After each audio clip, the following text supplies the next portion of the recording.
Hello नमस्कार जय हिंद। स्वागत आप सभी का अधिगम मंत्रा के यूट्यूब चैनल पर। मैं विकास गुप्ता हाजिर हूँ आपके बीच एक और नए वीडियो के साथ, जहाँ पर आज हम डिस्कस करने वाले हैं थ्योरी ऑफ सप्लाई और इलास्टिसिटी ऑफ सप्लाई के क्वेश्चंस। ठीक है, तो यहाँ पर जो हम बात करने वाले हैं वो हम सप्लाई की बात करने वाले हैं। कुछ चीज़ें जो हैं वो हम लोगों ने क्या की हैं, डिस्कस करी हैं, और उन डिस्कशंस में हम लोगों ने कंज्यूमर इक्विलिब्रियम पढ़ा है।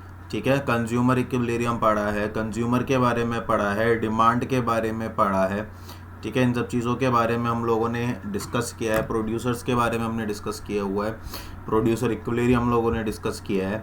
अब कॉस्ट, रेवेन्यू, ये चीज़ें हम लोगों ने डिस्कस की हैं। आज हम लोग सप्लाई के बारे में डिस्कस करने वाले हैं। सप्लाई क्या है? देखिए, मार्केट में जब किसी भी चीज़ की डिमांड होगी तो उसकी सप्लाई भी होगी। आप तक किसी भी जो आपकी नीड है, जो आपका वांट्स है, जो आपकी रिक्वायरमेंट है, वो पूरी कैसे होगी? आप अपनी नीड को सेटिस्फाई कैसे करोगे, है ना? तो आप डिमांड करोगे तभी सप्लाई होगी ना, या किसी चीज़ की सप्लाई हो रही होगी तभी तो हम उसकी डिमांड करेंगे। कहने का मतलब क्या है कि डिमांड कौन कर रहा है? कंज्यूमर कर रहा है। सप्लाई कौन कर रहा है? प्रोड्यूसर कर रहा है ना? आज हम लोग इसी चीज़ को समझने वाले हैं। ठीक है, और माइक्रो इकोनॉमिक्स में लगभग we are going to an end. इसके बाद मार्केट इक्विलिब्रियम का एक कॉन्सेप्ट रहेगा which will be discuss on the next day tomorrow, right? तो कल आप लोगों का जो ये वाला कॉन्सेप्ट है माइक्रो इकोनॉमिक्स का, वो बिल्कुल क्या हो जाएगा, ख़त्म हो जाएगा। उसके बाद फिर हम मैक्रो करेंगे। ठीक है, और मैक्रो के बाद then we will go through the business studies का एक पार्ट बच रहा है, कुछ यूनिट्स बच रही हैं बिजनेस स्टडीज़ की, तो वो हम लोग डिस्कस करेंगे। ठीक है, so most probably by the end of this month, right, आपका इकोनॉमिक्स कंप्लीट हो जाएगा। ठीक है, चलिए,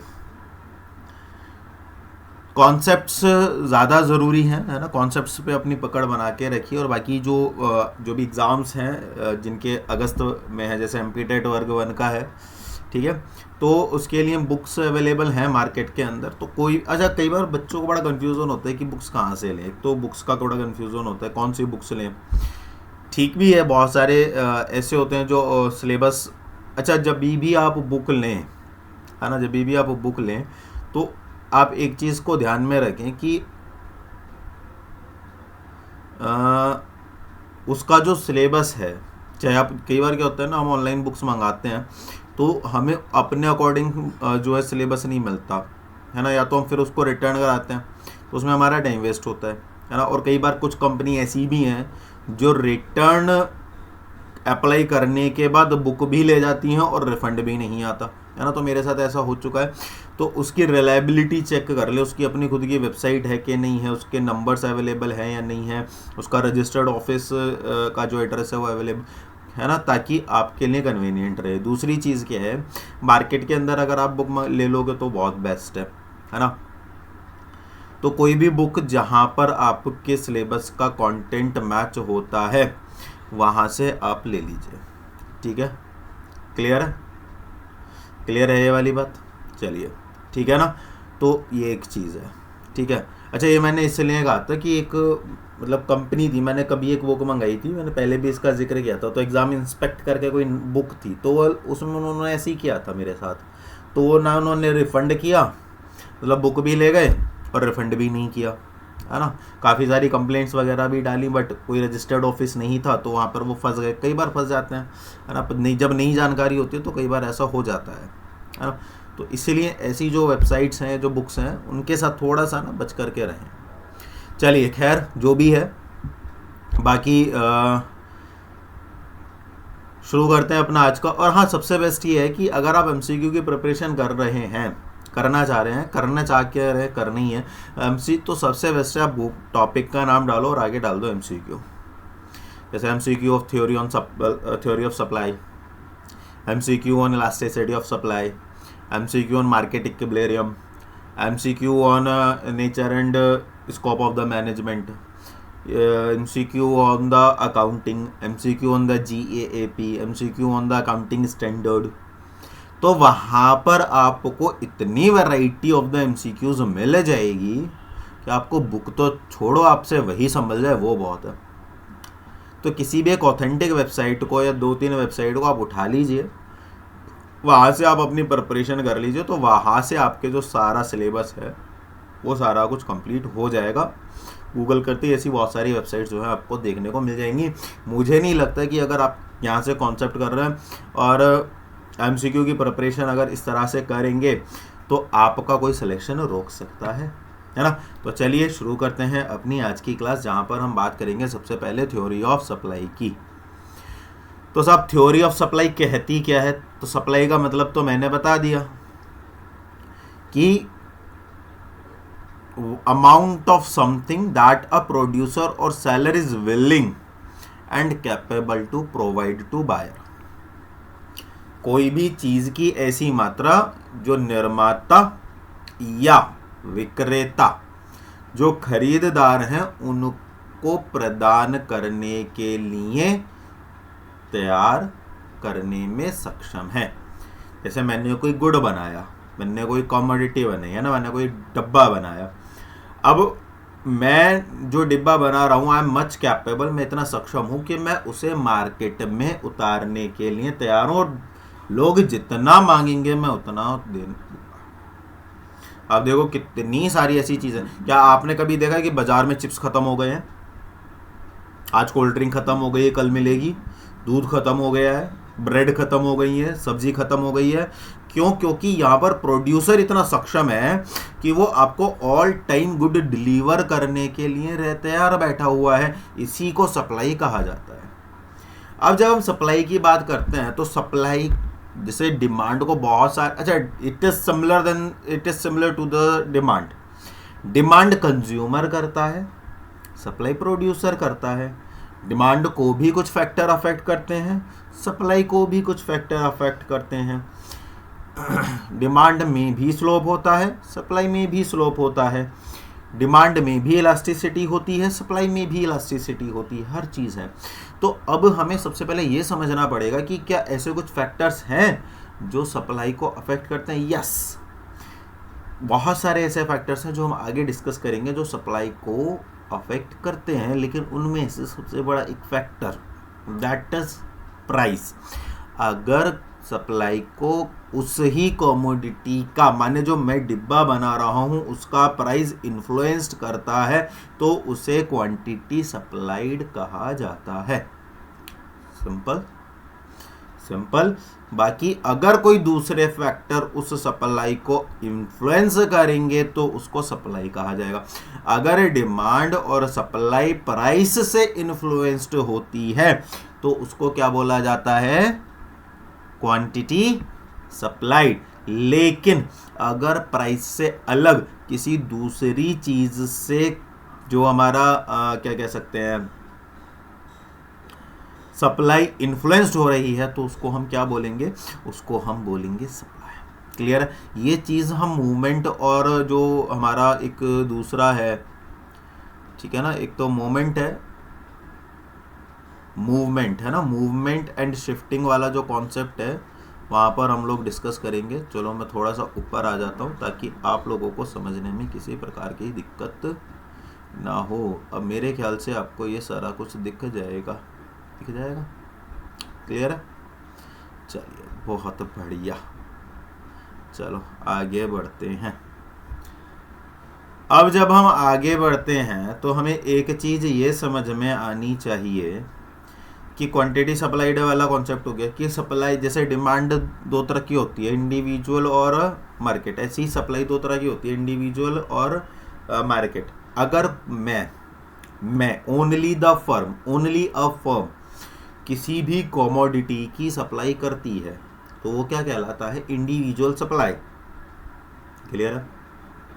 और अगर कोई इंडस्ट्री माने बहुत सारी फर्म किसी कमोडिटी की सप्लाई कर रही हैं तो वो क्या है? Market supply. क्लियर है कहानी? And there must be a positive relation, ये बात एक ध्यान में रखनी है, between the price and the quantity supplied. ठीक है? अब जब हम आगे बढ़ेंगे तो आगे इसी के साथ हम लोग बढ़ेंगे कि भाई अब जब हम आगे बढ़ते हैं तो आगे हम इसी के साथ बढ़ते हैं कि इसका शेड्यूल कैसे बनेगा, इसका जो शेड्यूल है वो कैसे बनेगा, शेड्यूल बनना ज़रूरी है। तो आप यहाँ पर देखोगे प्राइस दिया हुआ है, quantity of good X, quantity of good Y और क्वांटिटी ऑफ गुड जेड। इसका मतलब है कि गुड एक्स की सप्लाई, गुड वाई की सप्लाई और गुड जेड, ये इंडिविजुअल फर्म की सप्लाई है। Supply X plus Y plus Z, माने फर्म भारत के अंदर केवल 3 ही फर्म है जो सप्लाई कर रही हैं, तो ये क्या हो गई, ये मार्केट सप्लाई होगी। तो sum of the individual supply becomes market supply. Clear कहानी? Yes, agree with this? तो यहां पर देखिए, यहां पर मैं 1 2 3 4 5 2 4 6 8 10 3 6 9 12 15 बढ़ रहा है, बढ़ रहा है, बढ़ रहा है, 2 4 6 8 10 बढ़ रहा है। There must be a positive relation. If there is a positive relation, then the curve will be in the upward formation. Yes. अब यहाँ पर मैंने इसको 3 सप्लाई दी हुई हैं। एक तो मैंने दिया हुआ है QX दिया हुआ है, QY मैंने दिया हुआ है और QZ मैंने दिया हुआ है, और यहाँ पर मेरा मार्केट सप्लाई है। अब आप देखो कि ये किस डायरेक्शन में जा रहे हैं और ये किस डायरेक्शन में जा रहा है। ये यहाँ से स्टार्ट हुआ, अच्छा इनका जो स्लोप है ना उसमें भी चेंजेस हैं। जैसे आपका जो सप्लाई कर्व बनता है, जब आप सप्लाई कर्व बनाते हो तो वो इस तरह का बनता है, लेकिन वहीं पर जब आप मार्केट सप्लाई कर्व बनाते हो तो वो लगभग इस तरह का बनता है। अब आप देखो ये लगभग एक स्ट्रेट लाइन की तरह प्रेजेंट होता है। किसकी तरह प्रेजेंट होता है? स्ट्रेट लाइन की तरह, मतलब हॉरिजॉन्टल लाइन की तरह। इसीलिए market supply curve is a horizontal summation of individual supply curve. इसको क्या बोला जाता है? इसको हॉरिजॉन्टल माने जो एक क्षैतिज होता है, क्षैतिज जो होता है उसके रूप में इसको जाना जाता है। और जो सप्लाई कर्व होता है उसका क्या स्लोप होता है? पॉजिटिव स्लोप होता है। स्लोप हम लोग आगे डिस्कस करेंगे। तो यहाँ जब हम स्लोप डिस्कस कर रहे हैं तो ये आप देख सकते हो change in P upon change in Q. Slope का मतलब क्या है कि आपके प्राइस में जितना चेंज होगा, मान के चलिए ये है,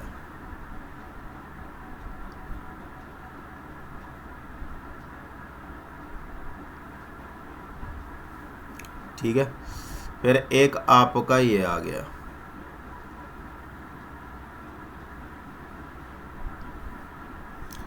ठीक है। ये दोनों आपस में एक दूसरे को क्या कर रहे हैं? डिडक्ट कर रहे हैं। अब आप देखो, अगर मैं प्राइस बढ़ा दूं तो क्या मेरी सप्लाई कर्व बढ़ रही है कि नहीं बढ़ रही है?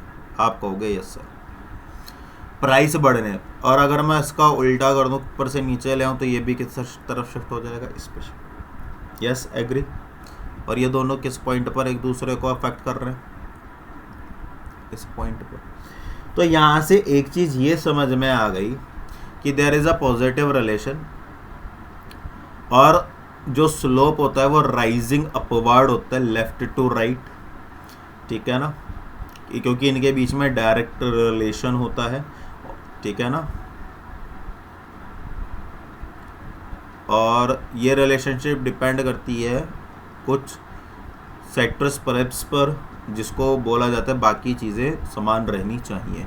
तो कई बार इस तरह की जो टर्मोलॉजीज़ हैं उनका भी यूज़ कर लिया जाता है और आपसे उनका मतलब पूछ लिया जाता है। तो इस तरह की जो टर्मोलॉजीज़ हैं उनका भी आप ध्यान में रखें।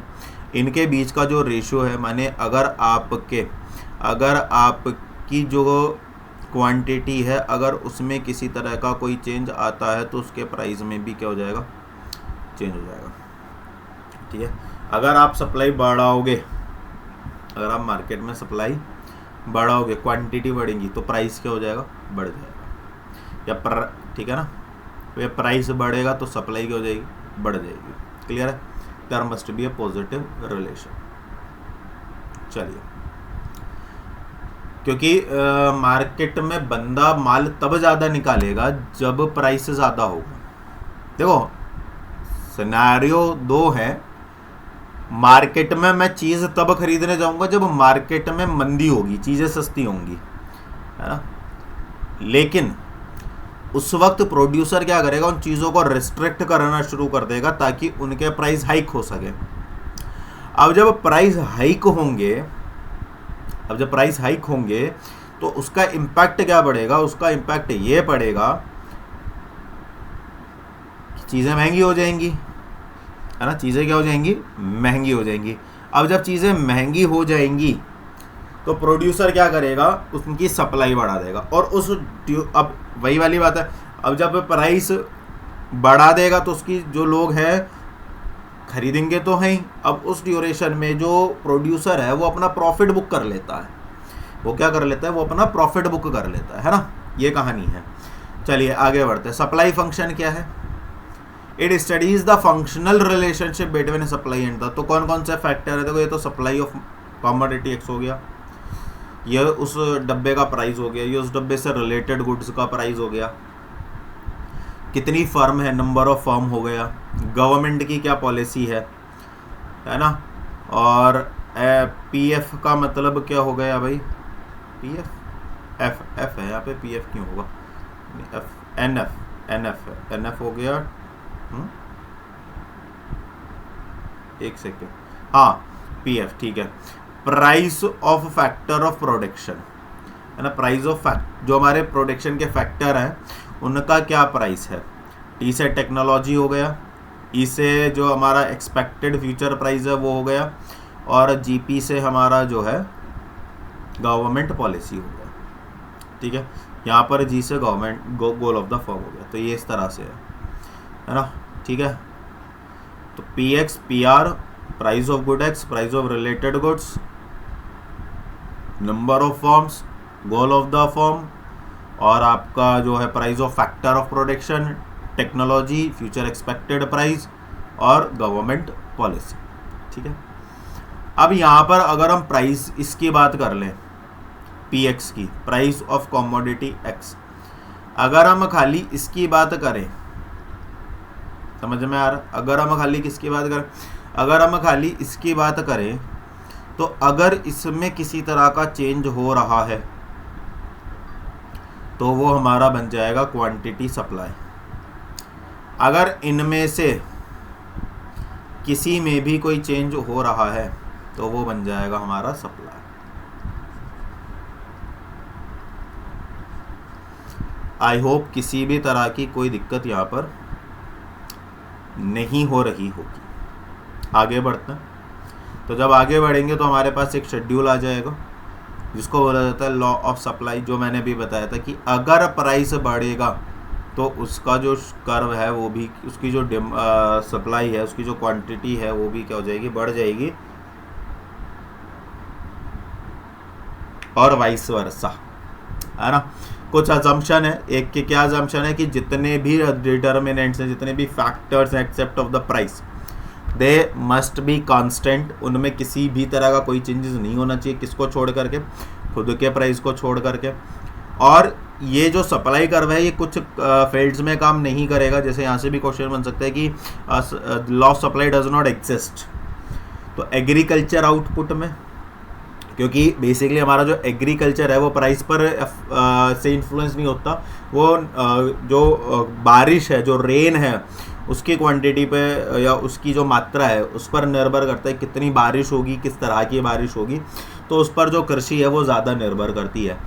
गुड्स और सोशल डिस्टिंक्शन, एक दूसरे को जो, अब जितनी ज़्यादा कॉस्टली चीज़ें होंगी, जो रिच लोग हैं वो उनकी ज़्यादा अट्रैक्ट होंगे, और जितनी ज़्यादा सस्ती चीज़ें होंगी उनसे रिच लोग उतना दूर भागेंगे, लेकिन जो गरीब लोग हैं, पुअर लोग हैं, वो उनकी तरफ उतना ज़्यादा क्या होंगे, अट्रैक्ट होंगे। Yes, agree. तो ये बेसिकली क्या है, ये भी एक एक्सेप्शन है। और पैरिशेबल का मतलब होता है जो जल्दी ख़राब हो जाने वाली गुड्स होती हैं, ऐसी गुड्स को पैरिशेबल गुड्स भी बोला जाता है, ये भी एक चीज़ है। तो इनमें ये लॉ ऑफ सप्लाई काम नहीं करता है। इसके बाद आता है मूवमेंट।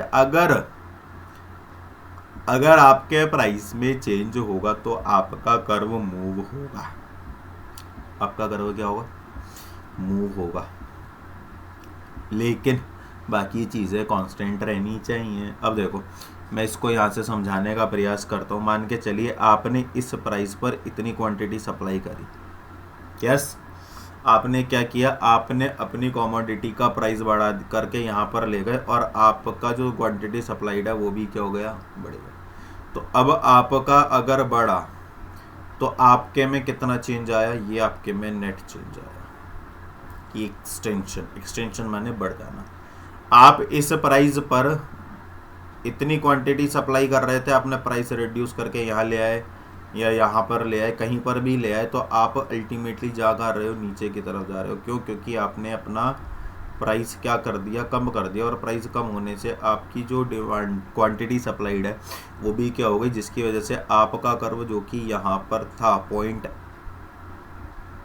P पर, वो शिफ्ट होकर के कहाँ पर चला गया, वो पॉइंट Q पर चला गया। क्लियर है? कॉन्ट्रैक्शन, सिकुड़ जाना। कॉन्ट्रैक्शन माने सिकुड़ जाना। तो हमारी जो क्वांटिटी सप्लाइड है वो कम हो गई। एक होता है शिफ्ट, तो यहाँ पर प्राइस चेंज रहेगा। अब देखो बहुत सारी चीज़ें हैं, जैसे माने टेक्नोलॉजी है, अगर आपकी टेक्नोलॉजी इंप्रूव हो गई तो आपकी सप्लाई बढ़ जाएगी। GST है तो GST इम्प्लाइड हो जाएगी तो आपकी जो कॉस्ट है वो बढ़ जाएगी, तो उससे सप्लाई क्या हो जाएगी, कम हो जाएगी। सब्सिडी है, अगर गवर्नमेंट सब्सिडी दे रही है तो उससे हमारी कॉस्ट रिड्यूस हो गई, और कॉस्ट रिड्यूस हो गई तो हम अपनी सप्लाई बढ़ा देंगे। तो जब सप्लाई बढ़ जाएगी तो इसका मतलब है सब्सिडी पर तो कुल मिला करके इसको हम इस तरह से समझ सकते हैं कि अगर कहीं से भी हमारे प्राइस को छोड़ करके मतलब जो डिब्बा मैं बना रहा हूँ उसके जो ऑन प्राइस है उसको छोड़ करके अगर किसी भी फैक्टर में कोई भी चेंज हो रहा है तो ये देखो कि उसका उस पर क्या इम्पैक्ट पड़ रहा है। जैसे कॉस्ट रिड्यूस हो रही है या बढ़ रही है। भाई देखो, अगर किसी कमोडिटी को बनाने में, मान के चलो एक डब्बा है, ये मैं डब्बा बनाता हूँ और ये डिब्बा बनाने में मेरे को 4 रुपये की लागत आती है, और मेरे पास कितने रुपए हैं, मेरे पास 20 रुपये हैं। तो इन 20 रुपये में मैं कितने डिब्बे बना सकता हूँ, तो आप कहोगे सर 5 डिब्बे। Simple, yes, agree. और वहीं पर इसका जो प्राइस है वो कितना रुपया आ जाता है, मेरी कॉस्ट जो है वो 2 रुपये आ जाती है। कितना आ जाती है, 2 रुपये। अब मैं कितने डिब्बे बना सकता हूँ, देखो 4 पर मैं कितने डिब्बे बना रहा हूँ, 5 क्वांटिटी। 2 पर कितने बनाऊंगा, 20 रुपये हैं मेरे पास, सर 10 डिब्बे बनाओगे, सीधी सी बात है। कितने डिब्बे बनाऊंगा, 10 डिब्बे बनाऊंगा। और वहीं पर अगर मेरी जो प्राइस है, मेरी जो कॉस्ट है वो 5 रुपये हो जाती है, तो मैं कितने बनाऊंगा, सर 4 डिब्बे बनाऊंगे। तो आप समझ पा रहे हो। और अगर मेरे डिब्बे की कॉस्ट 20 रुपये आ जाती है तो फिर तो सर एक ही डिब्बा बनेगा। तो आप समझ पा रहे हो। तो there is a positive relation. तो अब यहाँ पर अब ऐसा नहीं है कि पॉजिटिव प्राइस और उसके बीच में होगा, तो अब देखोगे कि इनवर्स रिलेशन यहाँ पर थोड़ा सा चल सकता है। देखो प्राइस सेम है, अब देखो टेक्नोलॉजी बढ़ गई। पहले इस टेक्नोलॉजी पर मैं इतना प्रोडक्शन करता था, टेक्नोलॉजी इंप्रूव होने के बाद मेरा प्रोडक्शन यहाँ से यहाँ पर हो गया। मैंने पहले मैं 5 डिब्बे बनाता था, अब मैं 8 डिब्बे बनाने लगा। पहले मैं 8 डिब्बे बना रहा था, मेरी टेक्नोलॉजी में कंट्रैक्शन हो गया तो मैं 6 डिब्बे बनाने लगा, ए से बी पर शिफ्ट हो गया। पहले मुझे सब्सिडी नहीं मिलती थी तो मैं ए पर आ गया, जब मेरे को सब्सिडी नहीं मिलती थी। अब जब सब्सिडी मेरे को मिलने लगी तो मेरा शिफ्ट हो गया। पहले मेरे को सब्सिडी मिला करती थी, वो अब कहाँ चली गई, माइनस में चली गई इस पॉइंट पे, तो मेरा प्रोडक्शन भी कम हो गया। पहले GST अप्लाइड नहीं होता था तो मैं पहले प्रोडक्शन ज़्यादा करता था, तो अब मेरा GST अप्लाइड हो गया, या GST अप्लाइड। तो बहुत सारे ऐसे फैक्टर्स हैं जिनको ध्यान में रखते हुए हमको क्या करना है, काम करना है, ताकि हम उनको आसानी से समझ सकें। इसके बाद आता है स्लोप या इलास्टिसिटी, जिसको हम बोलते हैं। स्लोप तो हम ऊपर पढ़ चुके थे। इलास्टिसिटी में कोई खास चेंज नहीं है। इलास्टिसिटी ऑफ सप्लाई बहुत प्यारा टॉपिक है। Percentage change in quantity supply divided by price, तो वही अपनी कहानी है। 100 से 100 गया, चेंज इन सप्लाई मतलब Q1 minus Q, initial supply Q, change in price P minus. तो ये तो हमने डिमांड में ऑलरेडी से डिस्कस किया था। इनको ऊपर पहुंचा दो तो change in Q upon Q multiply by change in P upon P, और ये मल्टीप्लाई करके उधर चला जाएगा, तो ये फाइनली आपकी इक्वेशन बन जाएगी। और यहाँ से कई बार आपसे पूछ लेता है कि इनमें से कौन सी इक्वेशन जो है वो सही है। और ये आपके जो है 5 कर्व बनते हैं। अगर आपकी इलास्टिसिटी ऑफ सप्लाई जो है इज इक्वल टू 1 है, ठीक है, तो आपका जो कर्व है वो स्ट्रेट 45 डिग्री जो एंगल है उस पर क्रिएट होगा। अगर अगर अगर आपकी सप्लाई जो है वो थोड़ा सा जीरो से स्टार्ट ना होकर के जो है यहाँ से स्टार्ट होती है, तो आपकी elasticity is less than the 1 है। और अगर वो ऊपर से शुरू हो रही है तो मोर देन द 1 है। और अगर आपके प्राइस में चेंज हो रहा है लेकिन आपकी सप्लाई जो है इतनी है, तो यहाँ पर क्या है, ज़ीरो है। और यहाँ पर आपकी जो इलास्टिसिटी सप्लाई है वो कितनी है, इन्फिनिट है। क्लियर है ये वाली कहानी। आप इधर भी जा सकते हो, आप उधर भी जा सकते हो, आप इधर भी जा सकते हो, आप यहाँ पर भी प्रोडक्शन इतना आप कितना कहीं तक भी जा सकते हो। ठीक है, तो एक परफेक्टली इलास्टिक हो गया, एक परफेक्टली इनइलास्टिक हो गया, राइट। अच्छा, कहाँ पर कितना इम्पैक्ट पड़ेगा, देखो अगर कॉमनली अवेलेबल गुड्स हैं तो हाई इलास्टिक होगी। ये बिल्कुल वही है जो हमने डिमांड में पढ़ा था। अगर आपने डिमांड वाला चैप्टर नहीं किया ना तो उसको देख लेना। अगर ऑपरेटिव है तो ज़्यादा इलास्टिसिटी होगी, नॉन ऑपरेटिव है तो कम इलास्टिसिटी होगी। ज़्यादा रिस्क होगा तो हाई इलास्टिसिटी होगी, कम रिस्क होगा तो लॉस इलास्टिसिटी होगी। ड्यूरेबल गुड्स की ज़्यादा इलास्टिसिटी होती है, पैराशेबल गुड्स की कम इलास्टिसिटी होती है। कॉस्ट ऑफ प्रोडक्शन ज़्यादा है तो ज़्यादा इलास्टिसिटी होगी, कॉस्ट ऑफ प्रोडक्शन कम है तो कम इलास्टिसिटी होगी। ज़्यादा लंबे पीरियड तक चल रही है तो ज़्यादा इलास्टिसिटी होगी, और शॉर्ट पीरियड के लिए चल रही है तो कम इलास्टिसिटी होगी। सिंपल और इनएक्सपेंसिव है तो ज़्यादा इलास्टिसिटी होगी, और अगर कॉम्प्लेक्स और एक्सपेंसिव है तो कम इलास्टिसिटी होगी। इसी के साथ ये वाला सप्लाई वाला देखिए, यहाँ से जो आपको प्रोडक्ट है, प्रोडक्ट से रिलेटेड एक दो ही क्वेश्चन बनता है कि इसकी इलास्टिसिटी कैसी होगी। मेनली तो जहाँ तक मैंने ज़्यादातर देखा है वो मैंने फार्मूला बेस देखा है कि बताइए इनमें से कौन सा फार्मूला सही है, या परफेक्टली इनइलास्टिक, या ये परफेक्टली जैसे ED is more than the 1 तो इलास्टिक है, इनइलास्टिक है, यूनिटरी है, परफेक्टली इलास्टिक है, या इम्परफेक्ट इलास्टिक है, क्या है, या इनइलास्टिक है। तो इस तरह से जो है वो पूछता है। तो अगर अपने को ये बहुत अच्छे से आ गए ना तो हमारा जो क्वेश्चंस हैं इससे बनने वाले वो बिल्कुल बढ़िया हो जाएंगे। तो फटाफट से मुझे कमेंट सेक्शन में लिख दो वीडियो कैसा लगा। वीडियो को अगर अच्छा लगा है तो फटाफट से लाइक कर दो, शेयर कर दो अपने जितने भी फ्रेंड्स हैं उनके साथ, ताकि सभी लोग जो चैप्टर्स हैं उनको क्या कर सकें, एंजॉय कर सकें। ठीक है, बाकी मिलेंगे कल आपसे एक नई वीडियो के साथ जहाँ पर हम इस टॉपिक का, इस बुक का कर देंगे एंड, और करेंगे एक नई शुरुआत नए टॉपिक्स के साथ। तब तक अपना ख्याल रखिए, खुश रहिए, चैनल को शेयर करते रहिए। जय हिंद, जय भारत।